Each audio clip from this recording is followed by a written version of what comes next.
سادتي وسيداتي، أسعد الله أوقاتكم أينما كنتم بكل خير. أحييكم وفيما يلي نشرة أخبار المساء من الفضائية الإريترية والمستهل بأبرز العناوين.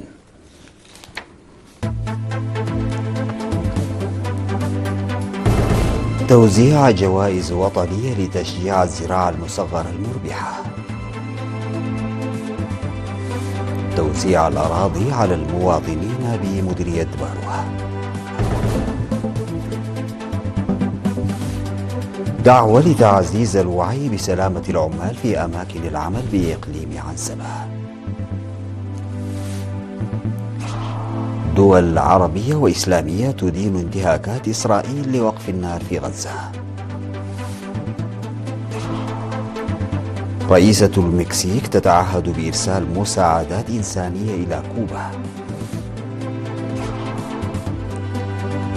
الهند تزيد الإنفاق على الدفاع والبنية التحتية وسط تحديات عالمية. السلام عليكم ورحمة الله. أفاد فرع العلاقات العامة ووزارة الزراعة أنه يعمل بنشاط على تنفيذ التوجيهات التي تنص على ضمان غذاء آمن ومغذي للجميع في كل مكان. وبحسب الفرع سيتم تنفيذ الاستراتيجية على تشجيع الزراعة المصغرة المربحة على مساحة تبلغ 1000 متر مربع، بالإضافة إلى تنفيذ وتوسيع نطاق تربية الفراخ البلدية وخلايا النحل، والذي حظي باهتمام خاص وتقييم دقيق منذ العام الماضي مع أكثر من 33 ألف مزرعة وأكثر من 2500 أسرة في الحقول الزراعية. وفي إطار جهودها لتنفيذ وتشجيع الزراعة المصغرة المربحة على أرض الواقع، تشير وزارة الزراعة في مراجعتها السنوية التي أجريت يوم 30 من يناير إلى أنه تم تبادل المزارعين المتميزين خبراتهم وحصلوا على شهادات تقدير لمساهمتهم، بينما تم تكريم الخبراء الزراعيين الذين ساهموا بشكل كبير في تنفيذ البرنامج على مستوى القرى. أو بناء على ذلك، على المستوى الإقليمي فازت إدارة الإقليم الأوسط بالمركز الأول، بينما على مستوى المديريات احتلت مديريات قلعة نفحي وسرجقة وبريق المراكز من الأول إلى الثالث على مستوى البلاد. في غضون ذلك تم منح شهادات تقدير للمبتكرين والباحثين الذين قدموا ابتكارات وعروض توضيحية زراعية فريدة ومشجعة في عام 2025. تم توزيع أراضي الطيسة على 393 مواطنا في قرى عد سلدايت وكساد دعرو وعدبان التابعة لمديرية دباروة في 27 من يناير المنصرم، وفقا لإعلان قانون 58 لعام 1994.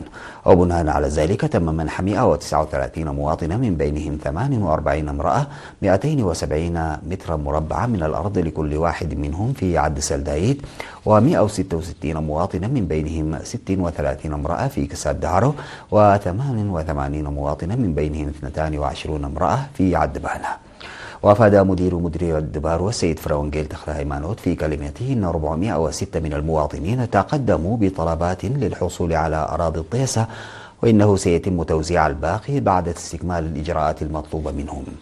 وقال إن من مسؤولية كل مواطن استخدام أراضي الطيسة المخصصة له والتي لا يسمح ببيعها أو حتى تبادلها. وأوضح أولئك الذين تم تخصيص أراضي الطيسة لهم لوكالة الأنباء الإريترية أنهم سعداء بتخصيص أراضي لهم في وقت يتم فيه توفير الخدمات الأساسية، حيث تتطور القرى إلى مستوى الضواحي. ووفقا لمكتب فرع الأراضي والمياه والبيئة، هناك خطط مستقبلية لتوزيع أراضي الطيسة في ترى أمني وقهيلة وعد نهباي وعد كتخيلة.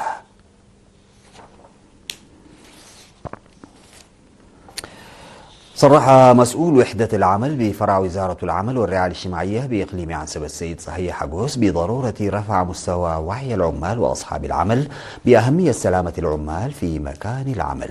وأكد السيد صهي أن الحفاظ على سلامة وأمن العامل يعد حقا أساسيا من حقوق العمال، مشيرا إلى أن العامل الذي تتوافر له معايير السلامة يشكل ركيزة أساسية في تحقيق التنمية الاستراتيجية، لما لذلك من أثر مباشر في رفع مستوى الإنتاجية. ودعا أصحاب العمل إلى إيلاء هذا الجانب الاهتمام اللازم. وأشار إلى أنه من بين أكثر من 900 مؤسسة خضعت للتفتيش خلال عام 2025 لم تستوفي سوى 164 مؤسسة فقط متطلبات السلام والصحة المهنية بشكل مناسب، فيما تم اتخاذ الإجراءات اللازمة بحق المؤسسات الأخرى شملت تقديم الإرشادات وتوجيه الإنذارات وفرض العقوبات وفقا للقانون. وفي الختام حث أصحاب العمل على اتباع إرشادات ومعايير السلام والصحة وتوفير معدات الوقاية الشخصية وتوفير التدريب على استخدامها والمراقبة المستمرة. كما ذكر أن حادثي عمل وقعا في كرن وحقات لكن لم تسجل أي إصابات. أشار السكان إلى أن مشاريع المياه النظيفة المتكاملة في 12 إدارة ضاحية بمديرية هيكوتا قد خلقت الاستقرار والأمان في سبل عيشهم بتوفيرها للمياه الصالحة للاستعمال المنزلي. وذكر المعلقون أنهم اعتادوا المشي لمسافات طويلة للحصول على مياه الشرب، وأنهم كانوا عرضة للأمراض المنقولة بالمياه. وبفضل المشاريع التي قامت عليها الحكومة لإيجاد حل جذري لها وفرت عليهم الوقت والجهد وحافظت على صحتهم العامة وحسنت من معيشتهم. وأضافوا أن بعض المشاريع التي كانت تعتمد على المولدات الكهربائية قد تم تحويلها إلى الطاقة الشمسية.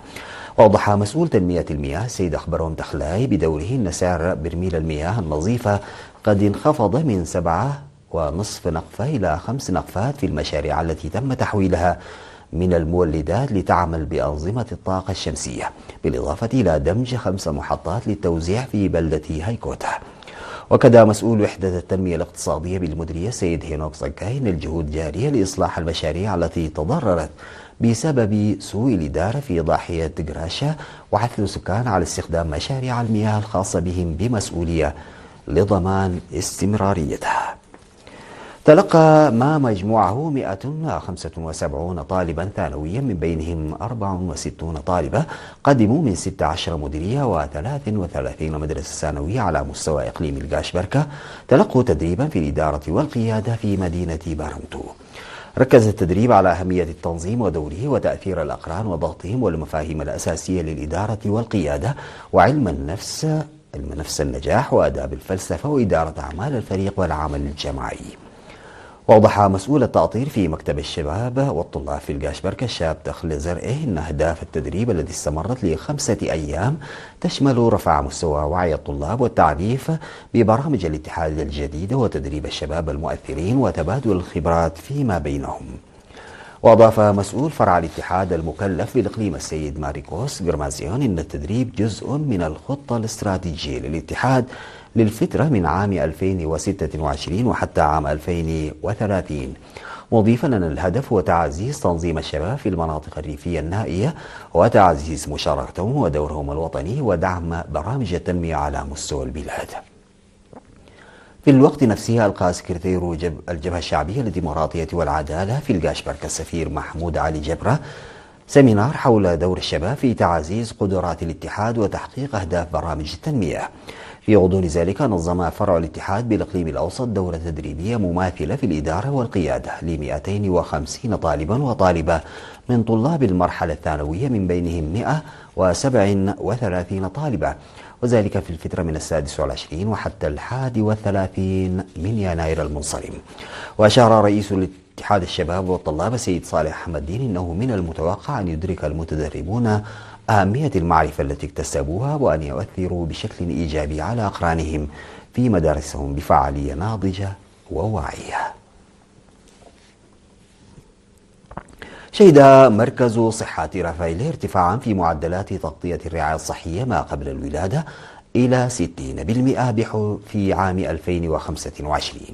وأفاد مسؤول المركز الصحي الممرض عبد الله حمد أنه يتم تقديم خدمات تشمل التطعيم والرعاية ما قبل الولادة للحوامل وما بعدها والولادة والفحوصات اليومية، مضيفا أن عدد النساء الحوامل اللواتي وضعن في المركز زاد بنسبة 12% مقارنة بالعام الماضي، ووصلت نسبة تغطية التطعيم إلى أكثر من 95%.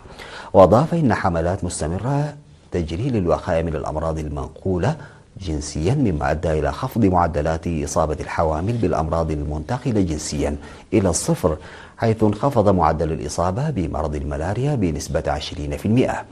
ويقدم مركز رفايل الصحي خدماته لسكان إدارات ضواحي رفايلة وقبقب وسا التابعتين لمديرية فرو.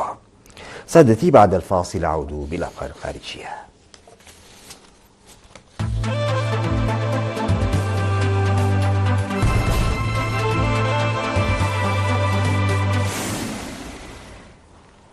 دهنت 8 دول عربية وإسلامية انتهاكات إسرائيل لاتفاق وقف إطلاق النار في غزة، وآخرها قصف على مناطق متفرقة من القطاع أسفر عن مقتل العشرات.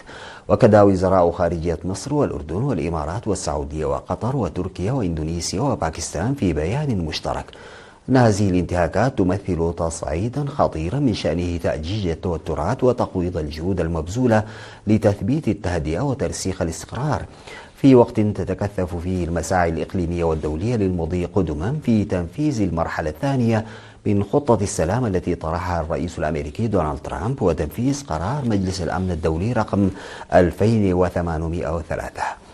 كما دعوا جميع الأطراف إلى الاطلاع بمسؤولياتها كاملة خلال هذه المرحلة الدقيقة والتحلي بأقصى درجات ضبط النفس للحفاظ على وقف إطلاق النار وضمان استدامته، والامتناع عن أي ممارسات من شأنها تقويض الجهود الراهنة بما يهيئ الظروف المواتية للانتقال إلى التعافي المبكر وإعادة الإعمار.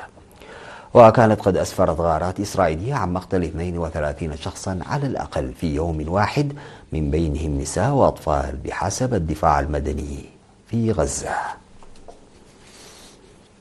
أعلنت رئيسة المكسيك كلاوديا شينباوم أنها تخطط لإرسال مساعدات إنسانية إلى كوبا هذا الأسبوع تشمل مواد غذائية ومساعدات إنسانية أخرى. وجاءت تصريحات شينباوم بعد أن قال الرئيس الأمريكي دونالد ترامب إنه طلب من الزعيمة المكسيكية تعليق شحنات النفط إلى الجزيرة الكاريبية. وقالت شينباوم في فعالية عامة بولاية سونورا الشمالية إنها لم تناقش الشؤون الكوبية في محادثة هاتفية مع ترامب يوم الخميس. وفي وقت سابق أخبر ترامب الصحفيين أنه قال للرئيس المكسيكية ألا ترسل النفط إلى كوبا. وعقب العملية العسكرية الأمريكية التي نفذت في أوائل يناير للإطاحة بالرئيس الفنزويلي نيكولاس مادورو، علقت الدولة الواقعة في أمريكا الجنوبية شحنات النفط إلى كوبا، والتي كانت تتناقص في السنوات الأخيرة.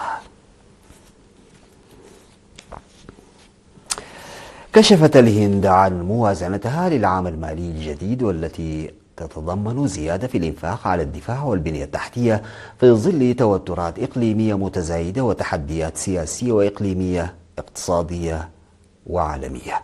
وأعلنت وزيرة المالية الهندية نيرمالا سيتارمان خلال عرضها للموازنة الجديدة أمام البرلمان عن ارتفاع الإنفاق الدفاعي بنسبة 15.3% ليصل إلى 94 مليار دولار، فيما خصص مبلغ 133 مليار دولار لتطوير البنية التحتية.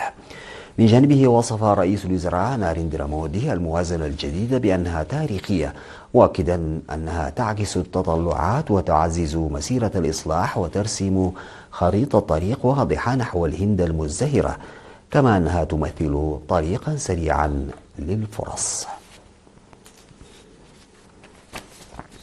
في الختام سيداتي وسادتي، إلى حضراتكم تذكير بأبرز العناوين.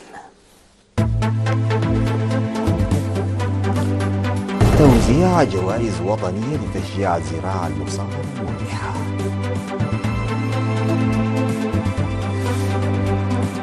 توزيع الأراضي على المواطنين في مديرية دمار. دعوة لتعزيز الوعي بسلامة العمال في أماكن العمل بإقليم عنسبة. دول عربية وإسلامية تدين انتهاكات إسرائيل لوقف النار في غزة. رئيسة المكسيك تتعهد بإرسال مساعدات إنسانية إلى كوبا. والهند تزيد الإنفاق على الدفاع والبنية التحتية وسط تحديات عالمية. انتهت نشرة أخبار المساء، قدمتها لحضراتكم من الفضائية الإريترية. شكرا لمتابعتكم، السلام عليكم ورحمة الله تعالى وبركاته.